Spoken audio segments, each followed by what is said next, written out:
जय जोहार, नमस्कार। दैनिक छत्तीसगढ़ चैनल देख रहे हैं आप और छत्तीसगढ़ प्रदेश की आज की तमाम सभी महत्वपूर्ण बड़ी खबरों की शुरुआत आज की पहली बड़ी खबर के साथ। विष्णुदेव साय छत्तीसगढ़ के चौथे मुख्यमंत्री के पद पर अपना शपथ 13 तारीख को ग्रहण करेंगे। इसके अलावा रमन सिंह विधानसभा अध्यक्ष, अरुण साव और विजय शर्मा डिप्टी सीएम के पद पर अपना शपथ ग्रहण कर सकते हैं। छत्तीसगढ़ के नए मुख्यमंत्री विष्णुदेव साय का शपथ ग्रहण कार्यक्रम रायपुर के साइंस कॉलेज मैदान में 13 दिसंबर को होगा। इसमें प्रधानमंत्री मोदी, गृह मंत्री अमित शाह, भाजपा के राष्ट्रीय अध्यक्ष जेपी नड्डा और कई राज्यों के मुख्यमंत्री सहित अन्य राष्ट्रीय नेता आ सकते हैं। इसके पहले साय ने राजभवन पहुंचकर सरकार बनने का दावा भी पेश किया। सूत्रों के मुताबिक पूर्व मुख्यमंत्री डॉक्टर रमन सिंह विधानसभा अध्यक्ष हो सकते हैं। वहीं छत्तीसगढ़ में 2 डिप्टी सीएम होंगे। इनमें से एक अरुण साव और विजय शर्मा को उप मुख्यमंत्री बनाया जा सकता है। दोनों ही नेता पहली बार विधायक बने हैं। विजय शर्मा जहां पहली बार चुनाव जीतकर निर्वाचित हुए हैं, तो वहीं अरुण साव सांसद रह चुके हैं। इसके पहले भाजपा विधायक दल की बैठक हुई, जिसमें पूर्व सीएम डॉक्टर रमन सिंह ने विष्णुदेव साय का नाम मुख्यमंत्री पद के लिए प्रस्तावित किया। इस प्रस्ताव का प्रदेश अध्यक्ष अरुण साव और विधायक बृजमोहन अग्रवाल ने समर्थन किया। इसके बाद उन्हें विधायक दल का नेता चुन लिया गया। मुख्यमंत्री चुने जाने के बाद विष्णुदेव साय ने कहा कि सबसे पहले मैं बीजेपी को धन्यवाद देता हूं। मैं मोदी की गारंटी को पूरा करने का 100% काम करूंगा। इसके बाद उन्होंने 2 बड़ी घोषणाएं की, जिनमें से पहला, आवास योजना के तहत 18 लाख आवास बनाने का सबसे पहले काम करूंगा। 25 दिसंबर को सबसे पहले किसानों को 2 साल का बकाया बोनस दिया जाएगा। तो ये 2 घोषणाएं जो है मुख्यमंत्री और जो है यहाँ पर चक्रवाती तूफान मिचोंग का असर यहाँ पर देखने को मिला है, जहाँ पर किसानों की फसल को काफ़ी नुकसान पहुँचा है। खेत में नमी बढ़ने की वजह से धान की कटाई और मिंजाई में इस वक्त परेशानियों का सामना किसानों को देखना पड़ रहा है। गौरेला, पिंडरा, मरवाही जिले समेत तमाम छत्तीसगढ़ में चक्रवाती तूफान मिचोंग के चलते 3 दिनों तक खूब बारिश हुई और अब इसका असर देखने को मिला है। बेमौसम बारिश की वजह से किसानों की मेहनत पर पानी फिरता नजर आता है। इसकी वजह से किसानों को धान की कटाई और मिंजाई करने में परेशानियों का सामना करना पड़ रहा है। जिले में ठंड भी बढ़ चुकी है, वहीं इससे आम जनजीवन भी अस्त व्यस्त है। बारिश से किसानों के खेतों में नमी आ जाने और पानी भर जाने की वजह से कई दिक्कतें बढ़ गई। खेत खलिहान में रखे धान की फसल बारिश के कारण नुकसान पहुंच गए।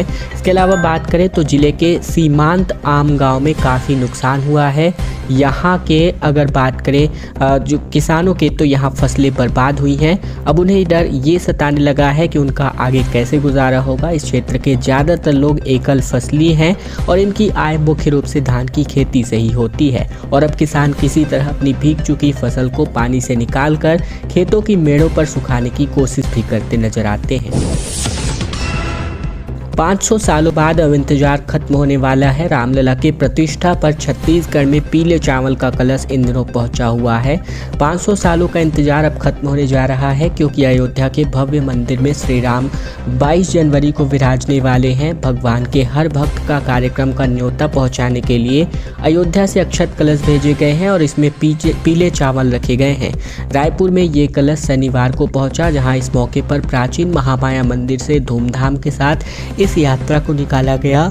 इसी के साथ विश्व हिंदू परिषद की देखरेख में ये पूरा कार्यक्रम संपन्न हुआ। प्रांत सह मंत्री घनश्याम चौधरी के मुताबिक अयोध्या से देश भर के सभी राज्यों के लिए कलश भेजे गए हैं, जहां छत्तीसगढ़ के सभी जिलों तक कलश पहुंचाए जा रहे हैं। यहां नगरों और उपनगरों के आधार पर कलशों की संख्या भी बढ़ जाएगी। वहीं अपनी प्राचीन परंपरा का निर्वहन करते हुए हम कलश में रखे पीले चावल को 35 लाख घरों तक पहुँचाकर भक्तों को श्री राम मंदिर की भव्य प्राण प्रतिष्ठा में शामिल होने का न्योता देंगे। इसी के साथ भगवान का एक और पत्रक भी दिया जाएगा, जिसमें उन्होंने बताया कि हर घर न्योता पहुंचाने का काम 1 से 15 जनवरी तक चलेगा और इसके लिए मोहल्ला स्तर पर टोलियों का गठन भी किया गया है। कलश यात्रा में महामाया मंदिर के व्यवस्थापक दुर्गा प्रसाद पाठक, भास्कर राव किन्हेकर, इसके अलावा महेश बिड़ला, जितेंद्र स्वामी, राजेश्वरानंद इत्यादि मौजूद रहे। रायपुर में ट्रैफिक से जूझने के लिए अब पुलिस एक बहसबाजी अगर कोई करता है तो इनको भारी पड़ सकता है। दरअसल शहर को जाम से छुटकारा दिलाने के लिए एक नया रोड मैप जो है रायपुर पुलिस बना रही है, जो 9 पॉइंट्स में तैयार किए गए हैं। राजधानी रायपुर के लोगों को ट्रैफिक से जाम निजात दिलाने के लिए पुलिस प्रशासन एक नया रोड मैप तैयार कर चुका है। जहां पर बीते दिन यातायात व्यवस्था को लेकर रायपुर एसएसपी प्रशांत अग्रवाल ने यातायात विभाग के अधिकारियों की बैठक ली। बैठक में उन्होंने अफसरों सहित 9 बिंदुओं में निर्देश जारी किए। खास बात यह है कि सड़कों में नियम तोड़कर बहसबाजी करने वालों का ट्रैफिक पुलिस बॉडी में फिट कैमरों के माध्यम से वीडियो रिकॉर्ड करेगी। इसके अलावा एसएसपी ने दुकानों के बाहर अवैध रूप से सामान, अवैध पार्किंग, यातायात नियमों का उल्लंघन करने वाले वाहन चालकों के खिलाफ कड़ी कार्यवाही का निर्देश भी जारी किया।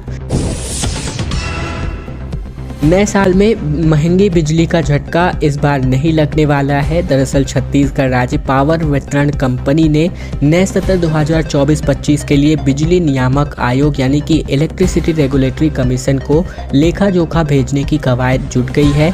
पिछला घाटा 3000 करोड़ के करीब है और ऐसे में पावर कंपनी की मंशा बिजली की कीमत बढ़ाने की है। लेकिन अगले साल लोकसभा के चुनाव के कारण नई सरकार तय करेगी कि क्या करना है।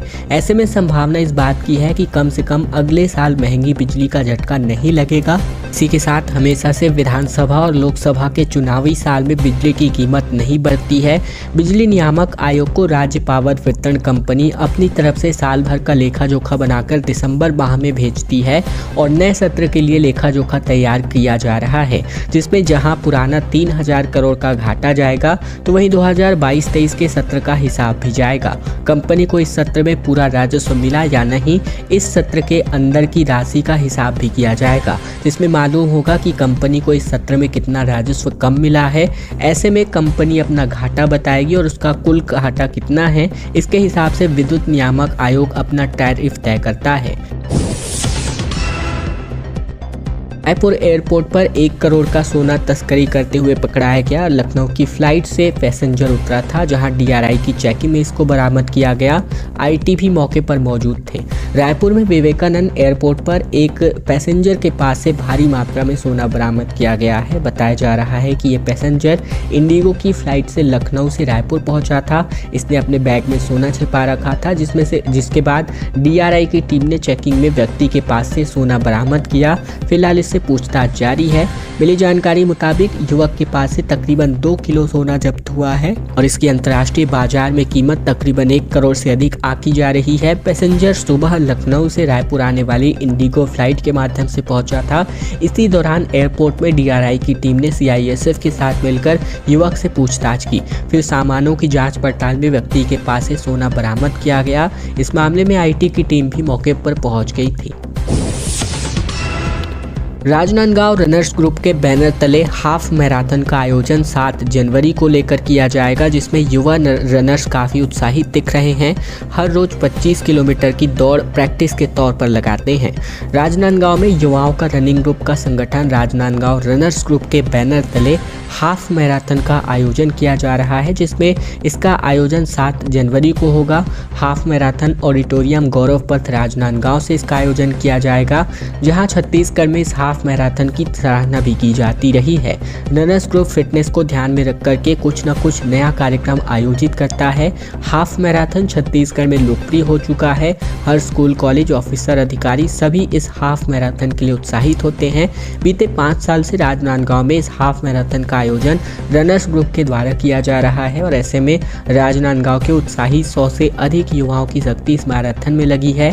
स्वास्थ्य को लेकर जागरूक करने और फिटनेस को ध्यान में रखकर राजनांदगांव में रनर्स ग्रुप का एक बड़ा ग्रुप तैयार हुआ है और इस रनर्स ग्रुप को तैयार होने में तकरीबन 15 साल का वक्त लगा है। अमृत मिशन को लेकर के बिलासपुर की कछुआ गति इन दिनों देखने को मिलती है, जहां 23 किलोमीटर लंबी पाइपलाइन की सफाई के बाद ही 16 पानी टंकियों से सप्लाई किया जाना है, जो अब तक दिन ब दिन लेट होता जा रहा है। अमृत मिशन के प्रोजेक्ट के मामले में बिलासपुर छत्तीसगढ़ में सबसे अधिक फिसड्डी साबित हुआ है। प्रोजेक्ट का ठेका इंडियन ह्यूम पाइप कंपनी को दिया गया है। ठेकेदार ने रायपुर, भिलाई और कोरबा में तो काम पूरा कर लिया, लेकिन बिलासपुर में अभी भी पाइपलाइन की सफाई, क्रॉसिंग और वॉल लगाने का काम ही चल रहा है। काम की धीमी गति से लगता नहीं है कि अमृत मिशन योजना से 100% पानी की सप्लाई वर्ष 2023 में सुनिश्चित हो पाएगी। ठेका कंपनी को मार्च 2023 तक की डेडलाइन दी गई थी। ऐसे में 30 जून तक पूरी मशीनरी को कमीशनिंग करना था, लेकिन बार बार डेडलाइन देने के बावजूद काम अधूरा पड़ा हुआ है। 6 टंकियों से पानी सप्लाई करके लोकार्पण करा दिया गया। दरअसल 2 सितंबर को सरकंडा क्षेत्र की 6 टंकियों से क्रमशः पानी की सप्लाई की शुरुआत की गई और उस वक्त कहा गया था कि जल्द ही अरपा पार की 16 टंकियों से बाकी 49,000 घरों में बांध का पानी सप्लाई कर दिया जाएगा, पर अब तक ऐसा संभव नहीं हो पाया। अनुबंधन के मुताबिक बात करें तो अमृत मिशन योजना का काम 3 अप्रैल 2020 को पूरा हो जाना था। पूरी तरह सप्लाई सुनिश्चित किए बिना 25 सितंबर को योजना का लोकार्पण कांग्रेस नेता राहुल गांधी और तत्कालीन मुख्यमंत्री भूपेश बघेल के हाथों करा दिया गया। 2.5 महीने बीतने बाद आलम यह है कि 49,000 घर अमृत मिशन के पानी से अभी भी वंचित है और लगता नहीं कि 2024 के आते तक इनकी सप्लाई सुनिश्चित हो पाएगी। शैलजा और सिंहदेव के खिलाफ टिप्पणी के मामले में अब बृहस्पति सिंह फंसते नजर आते हैं, जहां पर 3 जिलों के कांग्रेस नेताओं ने इनके खिलाफ मोर्चा खोल दिया है और इनको कांग्रेस से बाहर करने की मांग की गई है।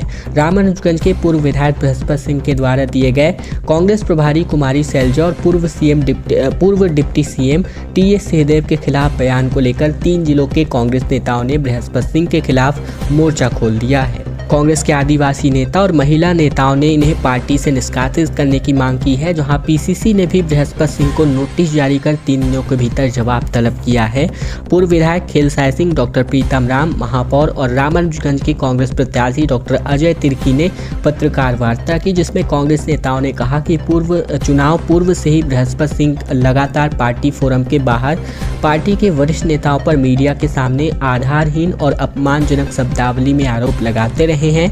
कांग्रेस नेताओं ने कहा है कि प्रदेश प्रभारी जो कि एक महिला है के विरुद्ध उनके द्वारा जिस प्रकार से अशोभनीय भाषा का इस्तेमाल किया गया है, उनसे पार्टी के अंदर काफ़ी आक्रोश व्याप्त है। पूर्व उप मुख्यमंत्री टीएस सिंहदेव पर भी उन्होंने निजी हमला किया था। कांग्रेस पार्टी महिलाओं का अपमान बर्दाश्त नहीं करेगी। फिलहाल प्रेस कॉन्फ्रेंस में ये बातें कांग्रेस नेताओं के द्वारा कही गई। भिलाई निगम की अवैध प्लॉटिंग के खिलाफ कार्यवाही इन दिनों देखने को मिल रही है, जहां निगम की टीम ने सिरसा रोड मोड़ पर कोहका में एसडीएम मुकेश रावटे, तहसीलदार गुरुदत्त पंचभाई, आरआई पटवारी और साथ ही पुलिस बल के साथ पहुंचकर एमजे स्कूल के पीछे घेर कर किए गए अवैध प्लॉटिंग को ध्वस्त करके अस्थायी रूप से मुरुम को जब्त किया गया। इसके बाद Shubham colony, Shiv colony, Chhattisgarh colony के नाम से विकसित किए गए क्षेत्र के 12 खसरों पर भी अवैध प्लॉटिंग के बाउंड्री वॉल पर बुलडोजर चलाया गया। इस तरह से तकरीबन 6 घंटे तक कार्यवाही लगातार जारी रखी गई। जिला प्रशासन के मौजूदगी में आयुक्त रोहित व्यास के निर्देश पर निगम ने ये कार्यवाही की है। बता दें कि नई सरकार के गठन के बाद ये बुलडोजर वाली कार्यवाही लगातार आगे बढ़ रही है और ये लगातार 6वां दिन हो चुका है। कांग्रेस सांसद के ठिकाने से 200 करोड़ रुपए कैश मिले, विधायक ओपी चौधरी ने ये दावा किया। दरअसल बात करें भाजपा के प्रदेश महामंत्री एवं रायगढ़ के विधायक ओपी चौधरी ने जिला भाजपा कार्यालय में अपनी प्रेस वार्ता ली, जहां भाजपा कार्यालय में पत्रकारों को संबोधित करते हुए कहा कि झारखंड से कांग्रेस सांसद धीरज साहू से जुड़े व्यापारिक समूहों के ठिकानों पर झारखंड, ओडिशा और पश्चिम बंगाल ने 6 दिसंबर बुधवार से जारी आयकर विभाग की छापेमारी में अब तक 200 करोड़ रुपए से अधिक का कैश बरामद हो चुका है। अभी बरामद रुपयों की गिनती चल रही है। ये जब्त राशि और बढ़ सकती है। इस रेड में देश में कानूनी तरीके से जब्त की जाने वाली सबसे बड़ी नकदी होने का अनुमान लगाया जा रहा है। जब्त की गई नोटों की संख्या इतनी ज़्यादा है कि उन्हें गिनने के लिए मंगवाई गई मशीनें भी खराब हो चुकी हैं। कार्यवाही को इतना गोपनीय रखा गया था कि रेड में शामिल लोगों को मालूम नहीं था कि कहां जाना है। प्रेस वार्ता के दौरान उन्होंने कांग्रेस व अन्य दलों के गठबंधन को लेकर घमंडिया गठबंधन बताते हुए कहा कि इस गठबंधन में भ्रष्टाचार, कमीशनखोरी, लूट खसोटी और दलाली की गारंटी है और दूसरी तरफ प्रधानमंत्री नरेंद्र मोदी की गारंटी है, जो भ्रष्टाचार को जड़ से खत्म करने के लिए प्रतिबद्ध है। फिलहाल प्रेस कॉन्फ्रेंस में ओपी चौधरी ने ये बातें कही। विनय जायसवाल को शोकॉज नोटिस जारी किया गया है। चंदन यादव पर लगाए गए थे पैसे लेने का आरोप, 24 घंटे के भीतर अब इनको जवाब तलब किया गया है। कांग्रेस के पूर्व विधायक विनय जायसवाल को कारण बताओ नोटिस जारी हुआ है। विनय जायसवाल ने प्रभारी सचिव चंदन यादव पर पैसे लेने का आरोप लगाया था। 2 आरोपों के बाद पार्टी ने उन्हें नोटिस जारी कर 24 घंटे के भीतर जवाब मांगा है। बता दें कि विधानसभा क्षेत्र मनेंद्रगढ़ से पूर्व विधायक रह चुके हैं विनय जायसवाल, जहां पार्टी ने इस बार जिन 22 विधायकों का टिकट काटा उनमें से विनय एक हैं और ऐसे में चुनाव के वक्त भी उन पर पार्टी के खिलाफ काम करने का आरोप लगाया गया था।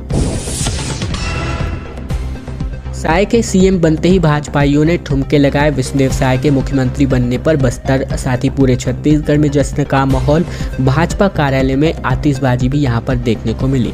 छत्तीसगढ़ में भाजपा विधायकों ने अपने दल के नेता चुन लिए हैं और ऐसे में कुनकुरी से रहे विधायक विष्णुदेव साय को सीएम के पद पर यहां बैठाया गया है। आदिवासी नेता विष्णुदेव साय के सीएम बनते ही बस्तर समेत पूरे छत्तीसगढ़ में जश्न का माहौल इन दिनों देखने को मिल रहा है। संभागीय मुख्यालय जगदलपुर के अलावा भाजपा कार्यालय में जमकर के आतिशबाजी की गई। कार्यकर्ताओं ने ढोल नगाड़े की थाप पर जमकर अपने ठुमके लगाए। वहीं नए मुख्यमंत्री की घोषणा होने के बाद बड़ी संख्या में कार्यकर्ता जगदलपुर से भाजपा कार्यालय में एकत्रित होते दिखाई दिए।